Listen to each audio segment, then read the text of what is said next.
pris, là où ça a atteint le summum, c'est quand Harbi a initié un numéro spécial de la revue Temps moderne. Temps moderne, où il a pu faire participer ensemble tout un noyau d'anciens militants qui étaient des militants du PRS. Qadr Amoud, dont nous avions parlé la fois dernière, Ali Kenz a signé un article avec lui, Saïd Chiri, qui était très proche du PRS. Ali Kenz était pratiquement déjà dans le PRS à l'époque, avec Qadr Amoud.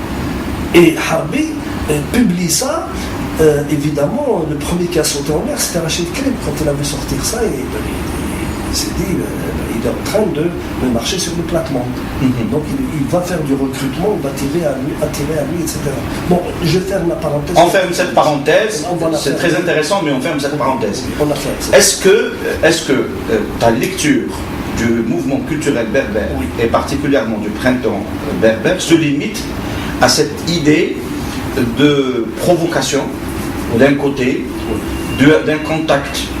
Moi, personnellement, je n'ai jamais entendu parler de ça. Entre Mamri et Merbah à l'époque. Je n'ai pas dit parler de contact. Oui. Je n'ai pas parlé de contact. Je ne suis pas autorisé à le dire parce que je ne le sais pas. J'ai dit il y a des choses qui permettent de faire le lien quant à la compréhension de la stratégie établie par Merbah pour essayer de déverrouiller une situation devenant de plus en plus explosive en Kabylie. Pourquoi la Kabylie? C'est ce qui s'est passé aussi. C'est ce qui s'est passé. Mais bon, s'il a essayé de déverrouiller, c'est dans le sens de vouloir juguler la crise pour éviter l'implosion.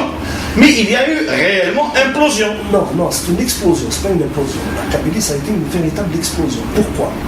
Parce que Qasem Merbah, qui était à la tête de la sécurité militaire pendant très longtemps, c'est ce qui se passe dans les milieux dits berbéristes entre guillemets.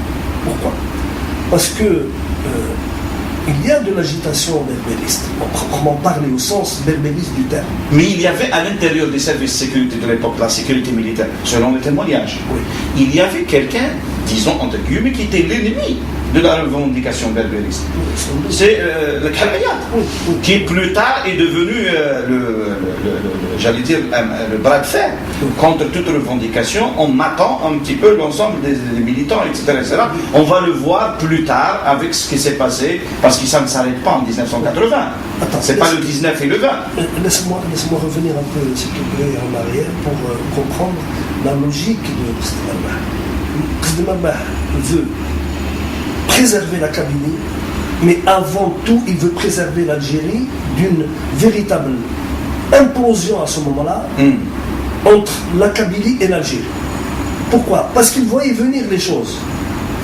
Qasem Merbah savait qu'il y avait, à côté du FFS, le danger pour lui ne venait pas du FFS. Je pense que Qasem Merbah devait se faire une idée que jamais, au grand jamais, et nous l'avons tenu ce propos, toi et moi, même avant, jamais un homme comme Aït Ahmed n'accepterait la partition de la Kabylie dans l'ensemble algérien, et c'est la position du FFS jusqu'à ce jour. Très juste. Jusqu'à ce jour. Et c'est constant. Aït Ahmed, d'ailleurs, toute la majorité des leaders de la Kabylie, enfin de cette région, ils n'ont jamais été en réalité séparatistes, à part quelques petites voix comme ça qui ne valent pas grand-chose, et puis par ailleurs qui n'ont aucune influence sur la réalité sociologique de la Kabylie. Donc il faut, redonner à César ce qui appartient à César. Ça, parce que le pouvoir, il a toujours insisté sur le fait que toute revendication venant de cette région signifiait séparatisme, signifiait remise en cause de l'unité nationale, etc. Chose fausse. Attends, doucement. Parce que les choses sont très complexes.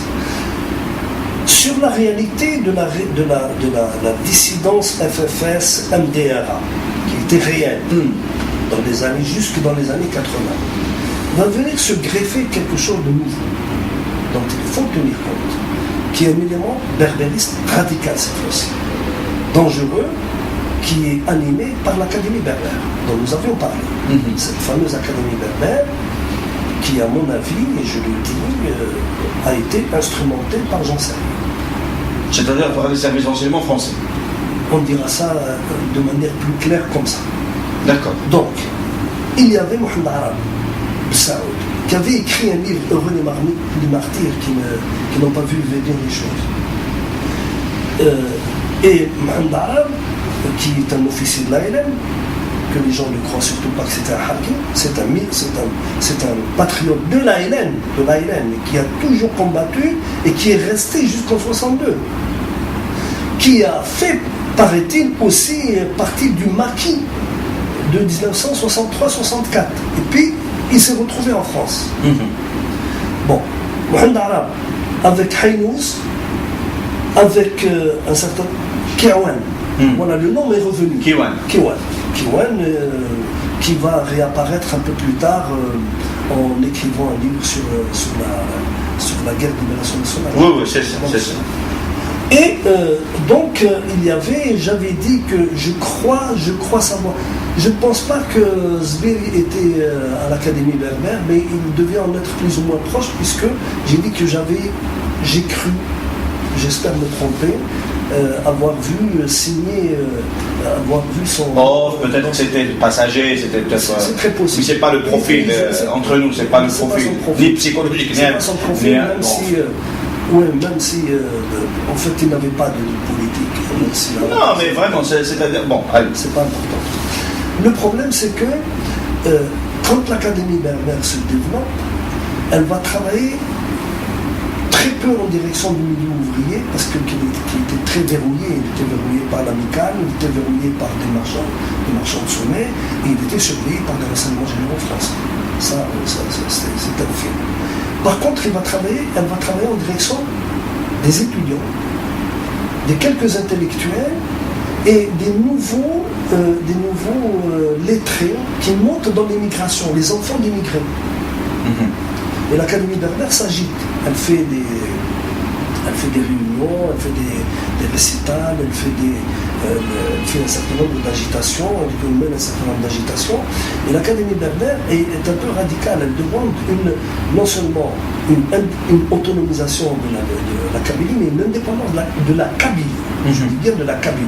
Il ne s'agit pas de la question amazigh. C'est la Kabylie. Il est question de la Kabylie. Et un certain nombre d'universitaires vont marcher là-dedans.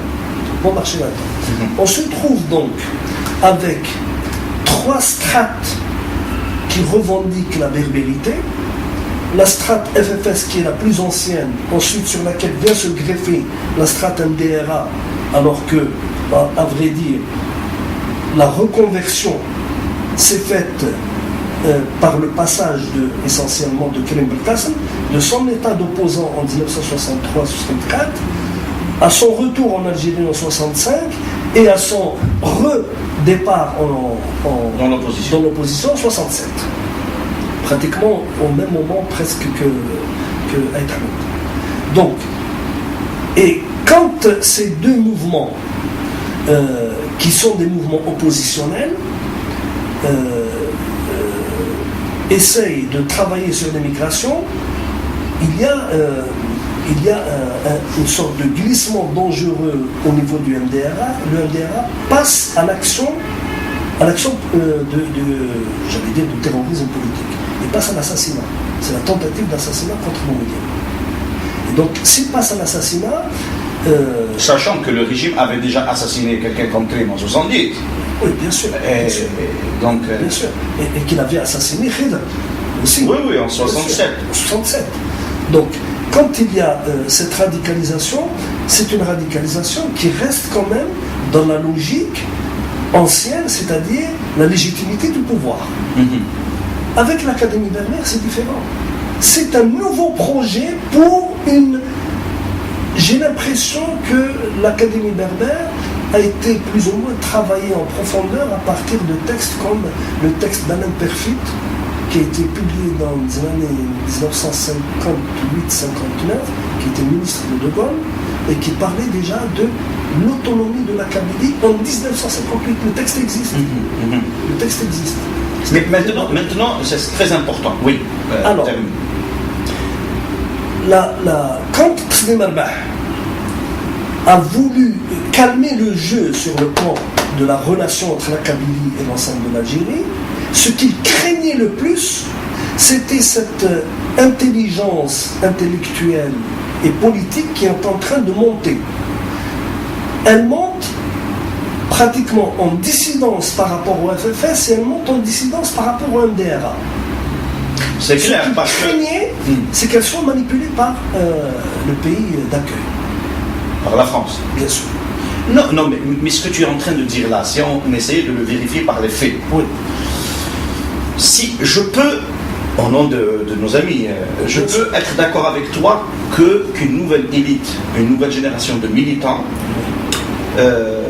rentre en dissidence avec le FFS comme étant un parti, un vieux de la vieille, qui était très souple sur la question, il a focalisé sur la question politique, etc.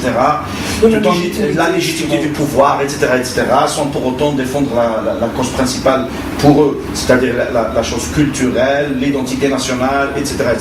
Parce qu'on analyse des profils déjà dans Saïd Saadé par exemple. Saïd Saadé, il était FFS. Oui. Et jusqu'en 79, 80, il était déjà FFS, il était le représentant du FFS, le responsable du bureau FFS dans la région de Tizi, le Tizi Ouzou. Mais lorsqu'on étudie le profil de quelqu'un comme Saïd Saïd, c'est pas le type qui est rentré en dissidence avec le FFS pour des raisons politiques, mais pour des raisons de militantisme, c'est-à-dire d'action sur le terrain, de changement des choses, de radicalisation dans le sens du changement des choses. D'ailleurs, il y a Saïd Saadi, il y a Farhat Memni, il y a Ali Yahya Abdelnour, qui est un vieux militant du mouvement national. C'était un vieux militant qui était ministre de la République, entre guillemets, de Boumella, qui a remplacé à un moment donné Mahsès. Bon, et qui rentre par la suite pour des raisons historiques, etc. Et ça, j'en passe. Il y a un nombre important de militants qui se sont organisés, etc. Est-ce qu'on peut dire tout simplement aujourd'hui que, parce qu'ils étaient entre le marteau, ces militants-là, ces jeunes, cette nouvelle génération de militants, ils étaient entre le marteau du pouvoir et l'enclume du FFS. Parce que le FFS aussi ne voulait pas, dans cette région, qu'il y ait d'autres voix autres que la sienne. Donc, entre nous, est-ce qu'on peut croire aujourd'hui à des préjugés, à des jugements de valeur, accusant les nouveaux militants de la question berbère, c'est-à-dire le MCB à l'époque, 1982, et ce qui a suivi par la suite après le 20 avril 1980, est-ce qu'on peut considérer que soit c'est des agents du pouvoir contre le FFS, soit des agents manipulés par la France contre l'unité nationale, donc pour une idée d'une quelconque autonomisation, séparation de la Kabylie de l'Algérie. Est-ce que c'est pas aussi, c'est pas injuste? C'est un peu schématique, effectivement. Est-ce que c'est pas injuste? C'est-à-dire, est-ce que ce n'est pas étriqué? C'est-à-dire, c'est pas résumer un mouvement, des militants, des gens, etc. Franchement, on manque de beaucoup de sérénité dans l'analyse de cette histoire, parce qu'elle est aussi floue. Elle est très floue. J'avais parlé, si tu me permets de faire un tout petit parallèle, bien que n'étant pas militant du FFS, je n'ai pas connu le FFS, j'ai connu du militant du PRS qui était originairement FFS. Et il en avait un paquet. C'est-à-dire ils sont passés au transfuges qui sont passés du FFS au PRS. Dans Ramdan Rjala, dont je parlais tout à l'heure, parce que le frère de Rjala, qui s'appelle Marc, ce fameux universitaire manchot qui a sauté d'une fenêtre de l'université d'Alger contre la sécurité militaire. Oui, c'est connu. J'avais raconté ça, tout le monde le connaissait. C'est un militant très actif de l'Académie berbère. Très actif. Et donc, j'ai l'impression qu'il va se passer dans le FFS ce qui s'est passé dans le PRS. Il y a une crise de commandement. Une crise de commandement parce que dans l'État algérien, le système se soit instauré sur la pérennité du Zaïm, Boumediene, dès qu'il a pris le pouvoir, a commandé jusqu'à sa mort. Et il a laissé cette image que beaucoup voudraient reprendre encore. Quand on voit les partis d'opposition, le PRS a eu son zaïm de 1962 à 82. Le FFS de 1963 jusqu'à ce jour-là, étant donné que c'est d'Ahmed Al-Hussein, mais il y a un problème. C'est un parti politique qui n'est pas une affaire personnelle. Il y a des structures. Et ça ne me regarde pas. Je n'ai pas rentré dans la vie d'un parti auquel je n'appartiens pas. Il y a un problème de démocratie. Tu parlais de Saïd Saadi. Saïd Saadi est précisément de ces gens-là qui se sont formés dans un FFS en Algérie. Donc, un FFS dont le responsable est absent. C'est un FFS de clandestinité. Une clandestinité en Algérie, et non pas une clandestinité, comme je l'avais dit la dernière fois sur le PRS, la clandestinité du PRS pendant très longtemps a été essentiellement en France. Ce n'est que vers les années après l'affaire du Sahara occidental qu'il y a eu une clandestinité du PRS en Algérie. Le FFS, c'est la même chose. Or, ces jeunes-là, ils ont vécu loin de l'État. Quand ils ont commencé à circuler, parce qu'il faut dire à nos compatriotes et à nos amis qui nous écoutent, les amis qui ne sont pas forcément algériens, mais qui sont intéressés par notre histoire, il faut dire que Boumediene, la période de Boumediene, s'est caractérisée par une atteinte flagrante à toutes les libertés et surtout à la liberté de circulation. Il avait imposé cette fameuse autorisation de sortie qu'il fallait demander à la wilaya. Je ne sais pas si les gens se souviennent. Quand l'assouplissement s'est fait, il s'est fait dans la deuxième partie des années 70. L'autorisation a été levée. Elle a été levée. À la période Chadli, elle a été levée. Elle a été levée à la période Chadli. Voilà. Période Chadli. Dès que Chadli est arrivé, c'est Chadli avec son fameux projet d'ouverture, donc circulation, donner de l'argent à des Algériens qui pouvaient faire le change, etc. et partir. Exact. Le franc était l'équivalent d'un dinar. Merci pour le rappel. Ce qui permet de ne pas dédouaner Boumediene jusqu'au bout. D'accord. Donc, je n'ai pas de dents contre lui. Je l'ai rencontré une fois dans ma vie. Je n'en ai pas gardé un souvenir édifiant.